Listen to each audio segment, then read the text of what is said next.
প্রিয় দর্শক, আসসালামু আলাইকুম। আপনারা সবাই কেমন আছেন? আশা করছি সবাই অনেক ভালো আছেন। বন্ধুরা দেখতে পাচ্ছেন এই যে গাছটি, তো বন্ধুরা দেখতে পাচ্ছেন এই যে পেঁপে, এই যে এই গাছ বন্ধুরা, এই যে এটা হচ্ছে পেয়ারা পাতা বন্ধুরা। এই পেয়ারা গাছ বন্ধুরা, এই পেয়ারা গাছের যে পাতাগুলো রয়েছে, এই পাতাগুলো যদি আপনারা এই কবিরাজি নিয়ম যদি সেবন করেন, তাহলে দেখবেন যে আপনাদের যাদের অ্যালার্জি রয়েছে বন্ধুরা, এই অ্যালার্জি কিন্তু ঘরোয়া উপায়ে কিন্তু ভালো হয়ে যাবে বন্ধুরা। অত্যন্ত কার্যকরী গাছ, আমরা আমাদের বাড়ির আশেপাশে কিন্তু চাষ করে থাকি।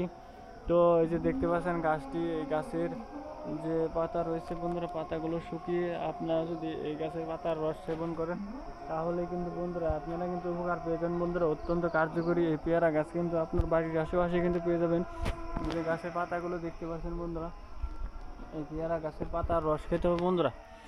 এই গাছের পাতার রস আপনারা তোলার পর যদি আপনারা পরিষ্কার পানি দিয়ে ধুয়ে যদি আপনারা শেষে রস করে যদি এক গ্লাস পানির সাথে যদি আপনারা 1 চা চামচ মধু মিশিয়ে যদি আপনারা সেবন করতে পারেন, তাহলেই কিন্তু আল্লাহর রহমতে কিন্তু আপনারা কার্যকারিতা পেয়ে যান বন্ধুরা, অনেক উপকার পাবেন বন্ধুরা।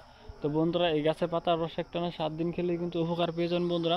আমরা নিজেরাই কিন্তু বাড়ির আশেপাশে কিন্তু এই পেয়ারা গাছের পাতাগুলো চাষ করে থাকি। তো আপনারাও চাইলে কিন্তু এই পেয়ারা গাছের পাতাগুলো কিন্তু চাষ করতে পারেন বন্ধুরা। দেখতেই পাচ্ছেন বন্ধুরা গাছটি, এই গাছের পাতা চাষ করলে কিন্তু তেমন কোনো খরচ নেই বন্ধুরা, খুবই অল্প খরচে কিন্তু আপনারা বাড়ির আশেপাশে কিন্তু চাষ করতে পারেন বন্ধুরা।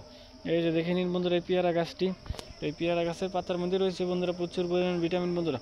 তো বন্ধুরা, যদি আমাদের এই ভিডিওটি ভালো লেগে থাকে, তাহলে বন্ধুরা অবশ্যই আমাদের এই ভিডিওতে একটি লাইক করবেন এবং কমেন্টে আপনাদের মতামত জানাবেন।